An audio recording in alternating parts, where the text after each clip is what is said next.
నమస్తే త్రిడబుల్ న్యూస్ కి స్వాగతం. నేను సుధా. బులెటిన్ లో ముందుగా హెడ్లైన్స్. గంజాయి రహిత రాష్ట్రంగా ఏపీని తీర్చిదిద్దడమే తమ లక్ష్యమని రాష్ట్ర డీజీపీ ద్వారకా తిరుమలరావు వెల్లడి.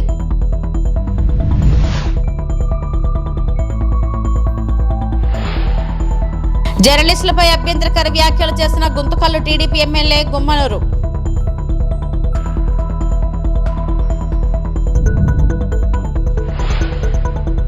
నగరానికి విచ్చేస్తున్న కేంద్ర మంత్రి కుమారస్వామికి ఘన స్వాగతం పలికేందుకు బీజేపీ ఏర్పాట్లు. గంజాయి రహిత రాష్ట్రంగా ఏపీని తీర్చిదిద్దడమే తమ లక్ష్యమని రాష్ట్ర డీజీపీ ద్వారకా తిరుమలరావు అన్నారు. అనకాపల్లి జిల్లాలో వివిధ కేసుల్లో 2022 నుండి ఇప్పటి వరకు పట్టుకున్న 34,419 కేజీల గంజాయి, 39 కేజీల లిక్విడ్ గంజాయిని పరవాడ ఫార్మాసిటీలోని కోస్టల్ వేస్ట్ మేనేజ్మెంట్ ప్రాజెక్టులో ధ్వంసం చేశారు. ఈ సందర్భంగా డీజీపీ మాట్లాడుతూ గంజాయిని సమూలంగా నిర్మూలించడానికి ఈగల్ టాస్క్ ఫోర్స్ ను ఏర్పాటు చేసి ఐజీ అధికారిని నియమించామన్నారు. తనిఖీలు పెంచామని, చెక్ పోస్టుల వద్ద ఏజెన్సీలో గంజాయి పంటని డ్రోన్ సాయంతో ధ్వంసం చేసే పనులు జరుగుతున్నాయని చెప్పారు. ఒడిశా సరిహద్దు ప్రాంతంలో గంజాయి సాగు ఉందని, గంజాయి పండించే గిరిజనులను చైతన్యవంతం చేస్తున్నామన్నారు. యువత గంజాయి మహమ్మారికి బానిసలుగా మారొద్దని కోరారు.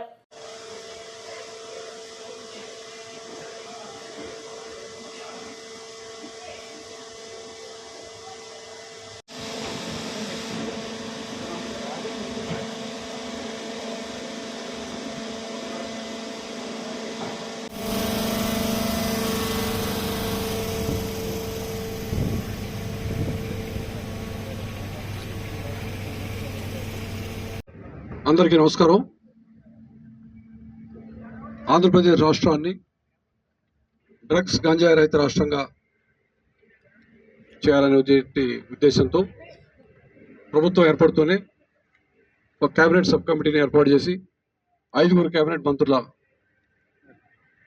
ఆధ్వర్యంలో హోంమంత్రి గారు, HRD minister, excise minister, health minister, tribal welfare minister 5 ఆధ్వర్యంలో ఒక కేబినెట్ సబ్ కమిటీ ఏర్పాటు చేయడం. ఆ కేబినెట్ సబ్ కమిటీ అనేక దఫాలుగా స్టేక్ హోల్డర్స్ అందరితో కూడా మీటింగ్ కండక్ట్ చేయడం, ఏ విధంగా కార్యాచరణ పథకం చేయాలని చెప్పి ప్రణాళిక తయారు చేసుకోవడం. అందులో భాగంగా ఈగిల్ అనేటువంటి సంస్థని ఏర్పాటు చేయడం, దానికి ఒక ఐజీ స్థాయి అధికారిని నియమించడం, ఆయనతో పాటు ఎస్పీని ఇంకా అనేక మంది అధికారులు ఆల్రెడీ కేటాయించడం జరిగింది. వారికి ఈ యాంటీ నార్కోటిక్ ఎన్ఫోర్స్మెంట్ చేసినందుకు గాను, ఈ వర్క్ అంతా చూసినందుకు గాను అడిషనల్ ఇన్సెంటివ్ కూడా ఇవ్వడం జరిగింది. అంటే ఏ విధంగా అయితే మనం నక్సలైట్ కార్యక్రమాలని అణచివేయడానికి గ్రే హౌండ్స్ తయారు చేసుకున్నాము, ఇంతకుముందు ఎర్రచందనాన్ని కంట్రోల్ చేయడానికి రెడ్ సాయిల్ టాస్క్ ఫోర్స్ తయారు చేసాము, వాళ్ళకి ఏ విధంగా అయితే ఇన్సెంటివ్ ఇచ్చాము, ఇది చాలా ప్రాధాన్యత అంశం అనే ఉద్దేశంతో ప్రత్యేకమైనటువంటి ఇంపార్టెన్స్ ఇస్తూ దీనికి ఎక్స్ట్రా అలవెన్స్ కూడా ఇవ్వడం జరిగింది, ఇన్సెంటివ్స్ ఇవ్వడం జరిగింది. ఇందులో భాగంగా సాగుని కంట్రోల్ చేయడం, అంటే ఎక్కడైనా సరే గంజాయి సాగు ఉంటే దాన్ని పూర్తిగా ఆపేయటం, రవాణాని అరికట్టడం, కన్సంప్షన్ ఆపడం, అంటే లాస్ట్ లెవెల్ అన్ని చోట్ల కూడా కంట్రోల్ చేయాలనే ఉద్దేశంతో మనం కార్యక్రమం ప్రారంభిస్తే, ఈ మధ్య కాలంలో మీరు చూశారు పాడేరు ఏరియాలో మనకు వచ్చినటువంటి టెక్నాలజీ సహాయంతో వచ్చిన ఫోటోగ్రఫీ ఇన్ఫర్మేషన్ ప్రకారం ఈ మధ్యనే గంజాయి సాగుని కొంత డిస్ట్రాయ్ చేయడం మీరు చూశారు. ఒకప్పుడు కొన్ని వేల ఎకరాల్లో ఉన్నటువంటి గంజాయి సాగు ప్రస్తుతం సుమారు 100 ఎకరాల లోపే వచ్చిందని చెప్తా ఉన్నారు. ఇది చాలా సంతోషించదగిన విషయం. ఎందుకు చెప్తున్నా అంటే, నేను ఒకప్పుడు గంజాయి చుట్టుపక్కల రాష్ట్రాల్లో, ఇంకా దూరం ఉన్న రాష్ట్రాల్లో కూడా ఎక్కడ పట్టుపడినా కూడా మూలాలు ఆంధ్రప్రదేశ్ సంబంధించిన ఏజెన్సీ ఏరియా నుంచి వస్తున్నాయని చెప్పి ఒక అపప్రద మన మీద ఉండిపోయింది. కొన్నిసార్లు నిజం కూడా అయింది. ఆ అపప్రదం తొలగించాలని ప్రభుత్వం అనేక చర్యలు తీసుకుంటూ ఉంటే, ఇప్పుడు మాకు వచ్చిన ఇన్ఫర్మేషన్ ప్రకారం ఎక్కువ భాగం ఒరిస్సా ఏరియా నుంచి, మల్కాన్గిరి ఏరియా నుంచి వస్తూ ఉంది. ఈ మధ్యనే ఒరిస్సా ఆఫీసర్స్తోనూ తెలంగాణ ఆఫీసర్స్తోనూ కూడా సమావేశం జరపడం జరిగింది. మేము కూడా ఈ మధ్య డీజీస్ కాన్ఫరెన్స్ జరిగినప్పుడు అది డీజీస్ కాన్ఫరెన్స్ భువనేశ్వర్లో జరిగింది. ఒరిస్సా డీజీ గారితో మాట్లాడటం, తెలంగాణ డీజీ గారితో మాట్లాడడం జరిగింది. వీటికి సంబంధించి ఎప్పటికప్పుడు సమాచారాన్ని ఎక్స్చేంజ్ చేసుకుంటూ ఆపరేషన్స్ కూడా చేయడానికి ఏ విధంగా వెనకాడమని చెప్పాం. ఇదే విధంగా చెన్నైలో ఈ మధ్య సదరన్ జోన్ మీటింగ్ జరిగినప్పుడు వాళ్ళందరికీ చెప్పాం, మీకు సంబంధించిన గంజాయికి సంబంధించిన ముద్దాయిలు ఎవరన్నా మా రాష్ట్రంలో ఉంటే, మా రాష్ట్రానికి సంబంధించిన వాళ్ళు ఎవరు ఉంటే చెప్పండి, మేమే మీకు పట్టించేస్తాం. అంటే మాకే విధమైనటువంటి అభ్యంతరాలు లేవు. ఆల్రెడీ మీకు ఎవరైనా వాంటెడ్ క్రిమినల్స్ అది కూడా ఇస్తాం, మాకు ఎవరైనా వాంటెడ్ క్రిమినల్స్ ఉంటే మీ దగ్గర ఇవ్వండి అని చెప్పడం జరిగింది. ఆ విధంగా యాక్షన్ తీసుకుంటా ఉన్నాం. ఒకటి గంజాయి సాగుని ట్రాన్స్పోర్ట్ని కంట్రోల్ చేయడం ఒకటైతే, రెండవది చైతన్యవంతులు చేయడం ప్రజల్ని, రైతుల్ని కూడా, ఆ ప్రాంతంలో రైతుల్ని. జర్నలిస్టులపై అభ్యంతరకర వ్యాఖ్యలు చేసిన గుంతకల్లు టీడీపీ ఎమ్మెల్యే గుమ్మనూరు జయరాంపై జర్నలిస్టు సంఘాలు బగ్గుమంటున్నాయి. తనపై వార్తలు రాస్తే రైలు పట్టాలపై పడుకోబెడతానంటూ బహిరంగంగా ఆయన హెచ్చరికలు జారీ చేయడం చర్చనీయాంశంగా మారింది. ఈ క్రమంలో జర్నలిస్టులను రైలు పట్టాలపై పడుకోబెడతా అంటూ గుమ్మనూరు జయరాం వార్నింగ్ ఇవ్వడం దుర్మార్గం అని అన్నారు. ఏమన్నా అనుకోవచ్చు, మీడియా ప్రతి మీడియాకి ఏ ఛానల్కైనా అడగండి. ఉందా క్వశ్చన్ ఉందా? ఏం పర్వాలేదు, ఫ్రెండ్లీగా అడదాం. ఫ్రెండ్లీగానే, శత్రుత్వం వద్దు, ఫ్రెండ్లీగానే. నేను పోయిన తర్వాత అది ఇది అని చెప్పి రాస్తే మాత్రము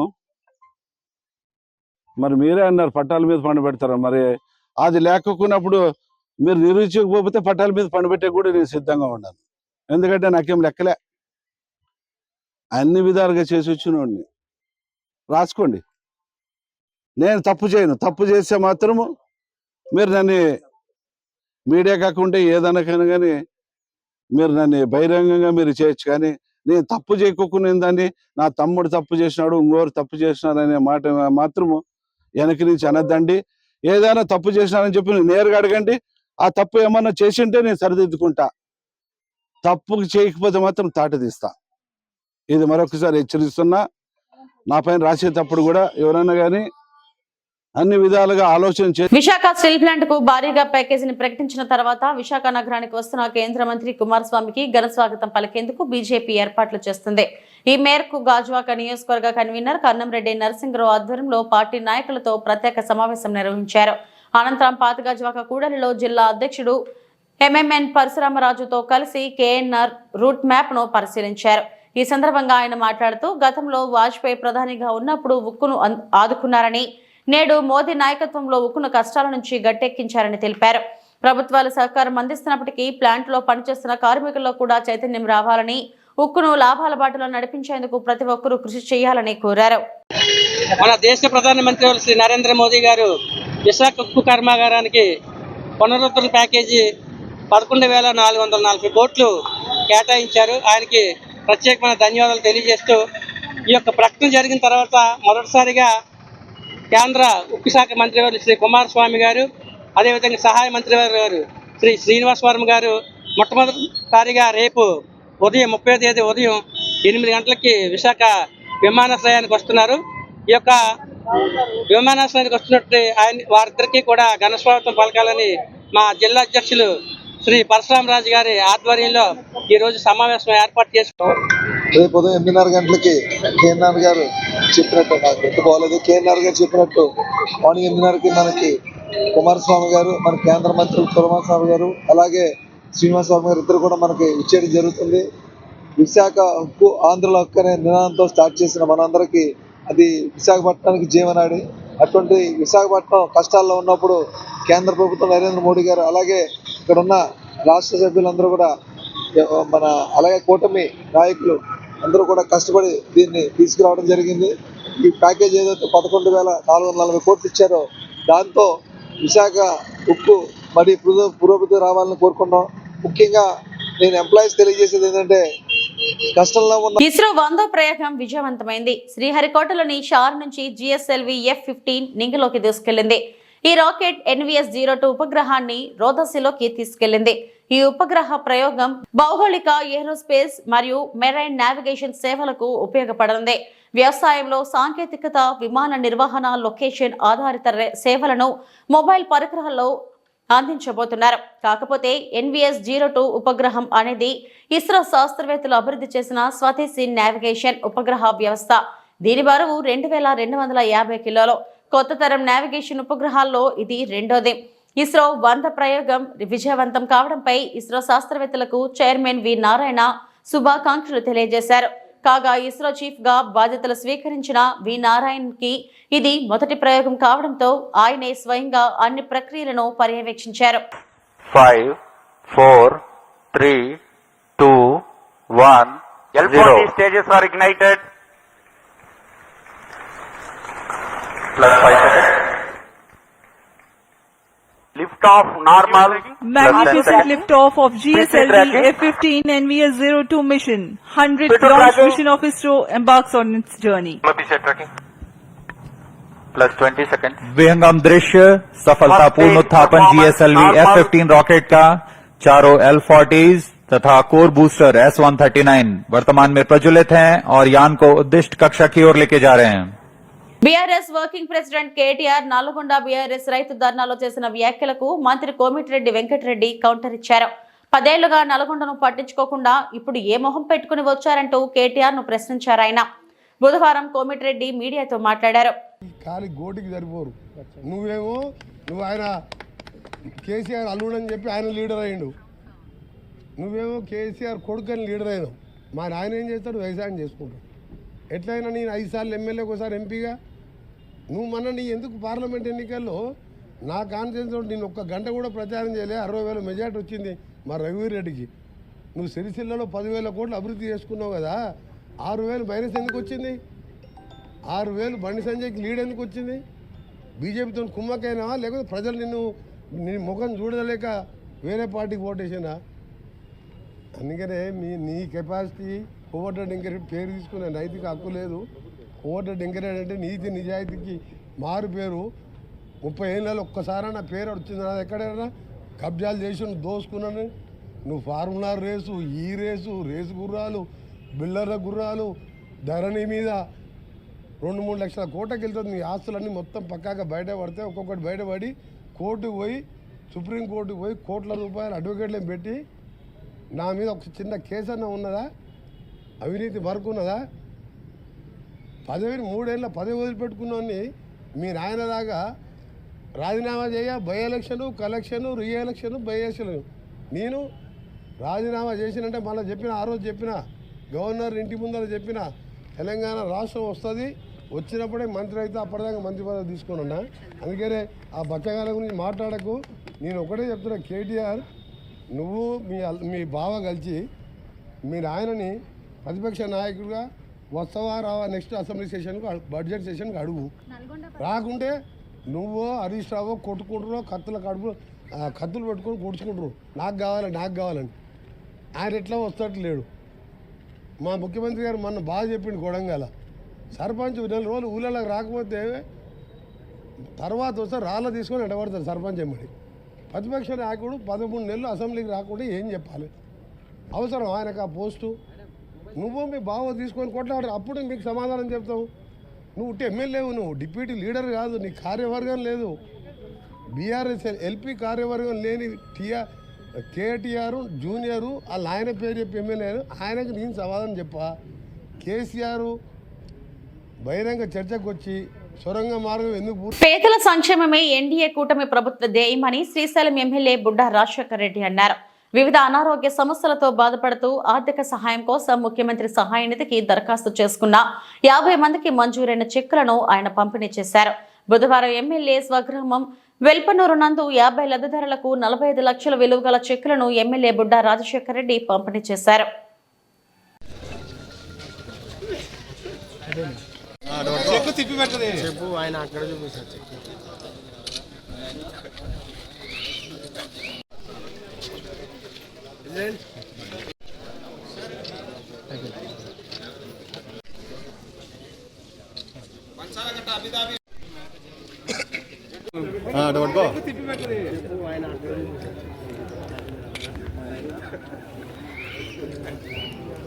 అయిపోయిందిరా.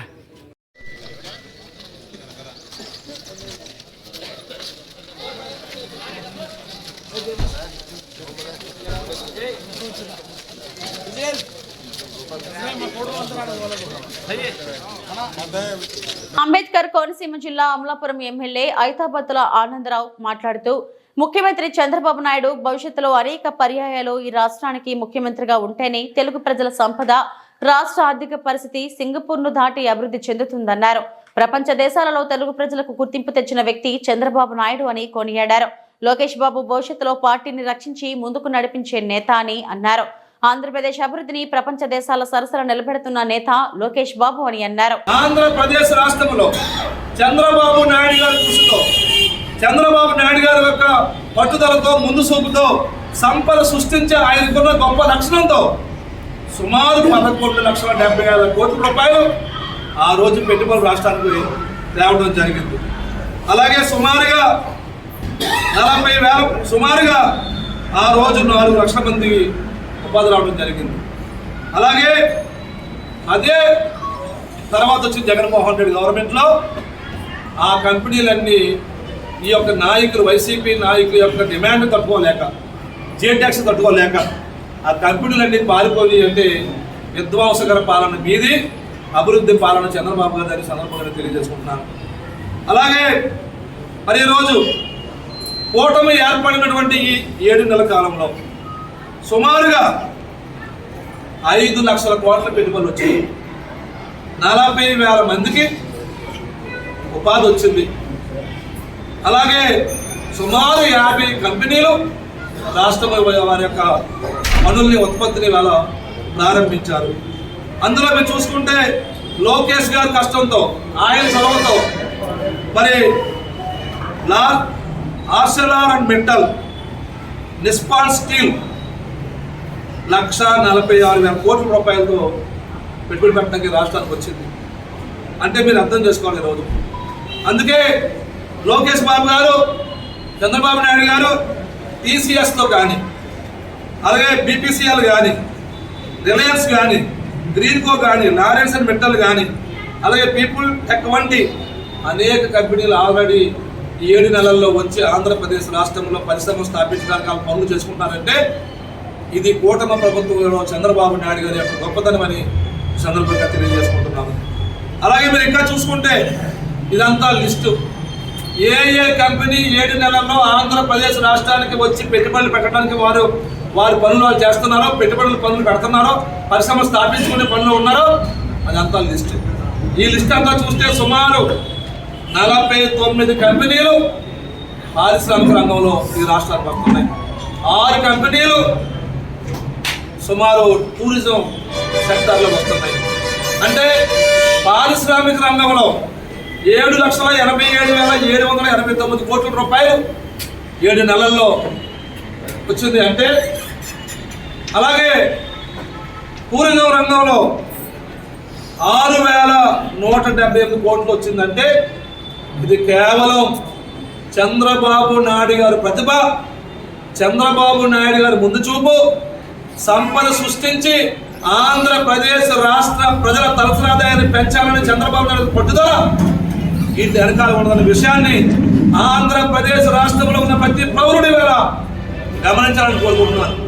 ఎందుకు కోరుకుంటారంటే స్కీములు తెలుస్తాయి ప్రజలకి, పథకాలు తెలుస్తాయి ప్రజలకి, కానీ ప్రజలకి. సినీ హీరో ఎమ్మెల్యే బాలకృష్ణకు మరిన్ని అవార్డులు వరించాలని కోరుకుంటున్నట్లు ఎమ్మెల్యే ఆరణి శ్రీనివాసులు చెప్పారు. బాలకృష్ణకు పద్మభూషణ్ అవార్డు ప్రకటించిన సందర్భంగా తిరుపతి బాలకృష్ణ ఫ్యాన్స్ అసోసియేషన్ అభినందన సభ స్థానిక ప్రైవేట్ హోటల్లో మంగళవారం సాయంత్రం నిర్వహించింది.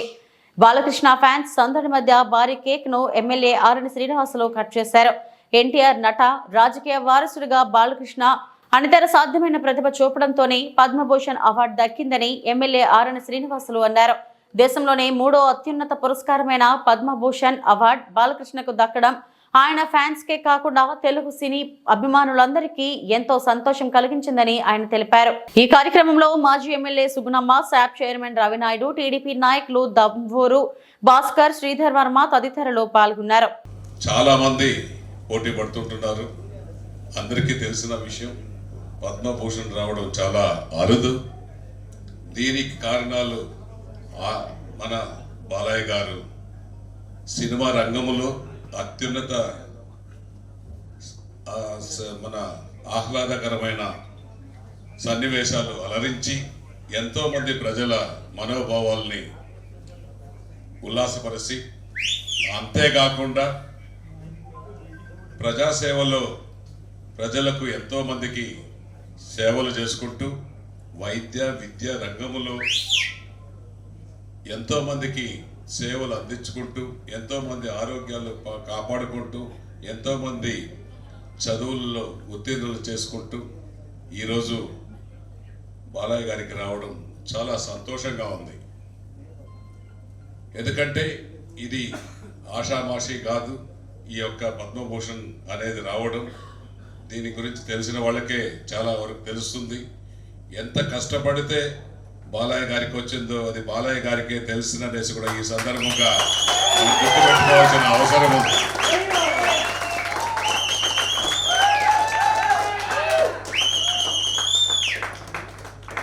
నందమూరి తారక రామారావు గారు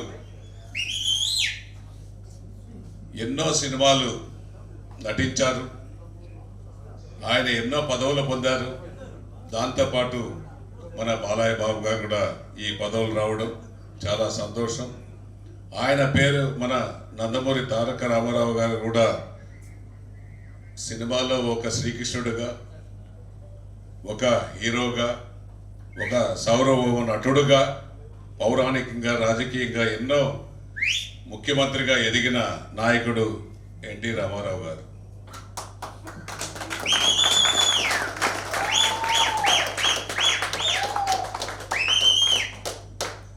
అటువంటి నాయకుడు పేరు చెప్పి ఈరోజు మన బాలయ్య బాబు గారు పద్మభూషణ్ సాధించడం చాలా అభినందిస్తూ, భవిష్యత్తులో ఇంకా ఇటువంటి పదవులు ఇంకా ఎన్నో మంచి మంచి. అయ్యన్నపై గవర్నర్ రాష్ట్రపతికి ఫిర్యాదు చేస్తా పాడేరు ఎమ్మెల్యే విశ్వేశ్వరరాజు. ఆంధ్రప్రదేశ్ రాష్ట్ర శాసనసభ స్పీకర్ అయ్యన్న పాత్రుడు పై గవర్నర్ రాష్ట్రపతికి ఫిర్యాదు చేయనున్నట్లు పాడేరు ఎమ్మెల్యే మత్స్యరాజ విశ్వేశ్వరరాజు బుధవారం మీడియా సమావేశంలో స్పష్టం చేశారు. ఈ సందర్భంగా ఆయన మాట్లాడుతూ, విశాఖపట్నంలో జరిగిన టూరిజం అభివృద్ధి కార్యక్రమంలో స్పీకర్ 1/70 చట్టం సవరణ కోసం మాట్లాడటంపై ఎమ్మెల్యే తీవ్ర ఆగ్రహం వ్యక్తం చేశారు. ఇక్కడ ఉన్న బినామీలతో అక్రమ కట్టడాల కోసం కూటమి నాయకులు ప్రయత్నిస్తున్నారని, అవసరమైతే పదవికి రాజీనామా చేసి ఉద్యమానికి దిగుతానంటూ ఎమ్మెల్యే హెచ్చరించారు. ఈ ఆదివాసీ ప్రాంత హక్కుల్ని, ఈ చట్టాల్ని ఉల్లంఘన చేస్తే ఆదివాసీ ప్రజలకు కానీ ఆదివాసీ ప్రాంతానికి కానీ ముప్పు జరుగుతుంది అని మేము గ్రహిస్తే ఖచ్చితంగా నేను ఉన్నటువంటి ఈ పదవిని కూడా పక్కన పెట్టి ప్రత్యక్ష ఉద్యమాల్లో పాల్గొని ఖచ్చితంగా మీ కూటమి ప్రభుత్వాన్ని ఖచ్చితంగా మట్టి కల్పించడానికి మేము సిద్ధంగా ఉన్నామని చెప్పేసి కూడా ప్రతి ఒక్క ఆదివాసీ కూడా సిద్ధంగా ఉన్నారని చెప్పేసి కూడా ఈ సందర్భంగా తెలియజేస్తున్నాను. సభాపతిగా ఇలాంటి చర్యలు, ఇలాంటి మాటలు మీరు మాట్లాడుతూ మా హక్కులు ఉల్లంఘించడానికి ప్రయత్నం చేస్తున్నటువంటి మీ మీద, ఈ అయ్యన్న పాత్రుడు గారి మీద ఖచ్చితంగా నేను గవర్నర్కి అలాగే రాష్ట్రపతి గారికి కూడా ఖచ్చితంగా ఫిర్యాదు చేస్తాను. రోజు ఇక్కడ ఉన్నటువంటి కూటమి నాయకులు మీరు ఒకటే అడుగుతున్నాను, మీరు గిరిజన ప్రాంతంలో ఉన్నటువంటి 1/70 యాక్ట్ గురించి మీరు మాట్లాడారు. అవసరమైతే ఇక్కడ ఉన్నటువంటి బినామీలతో మీరు ఇల్లులు కట్టించడానికి కానీ లేదా వాళ్ళకి బినామీలుగా మీరు మారడానికి ఎప్పుడు వెనకాడు. ప్రతి ఒక్క గిరిజన బిడ్డకి తెలుసు ఈ కూటమి నాయకుల పరిస్థితి. ఈరోజు అదే 1/70 యాక్ట్ ఇక్కడ బినామీ పేర్లతో అక్రమ కట్టడాలు, బినామీ వ్యక్తుల్ని వెంట పెట్టుకొని తిరుగుతున్న మీరు ఈరోజు కేవలం మీరు అయ్యన్న పాత్రుడు గారిని రెచ్చగొట్టి ఈరోజు ఇక్కడ ఉన్నటువంటి సంపదని దోచుకోవడానికి ఈ కూటమి నాయకులు అయ్యన్న పాత్రుడు గారు కుమ్మక్కి అయిపోయి ఈరోజు ఈ తూట్లు పొడవడానికి మీరు చూస్తున్నారా అని ఈరోజు అడుగుతున్నాను నేను. ఖచ్చితంగా మీరు అదే చేస్తున్నారు.